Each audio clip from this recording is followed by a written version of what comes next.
बेटी को सबसे ज्यादा घर में कौन प्यार करता है? पापा। पापा की परियां होती हैं बेटियां, और माँ का राजकुमार होता है बेटा। कभी पापा का परा सुना है?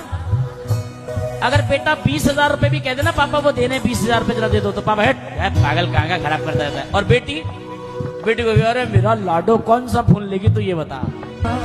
बाबुल दरवाजे पर खड़ा है, रो नहीं रहा है, एकदम दरवाजे पर खड़ा। क्यों? क्योंकि वो जानता है मैं रोया मेरी बिटिया टूट जाएगी।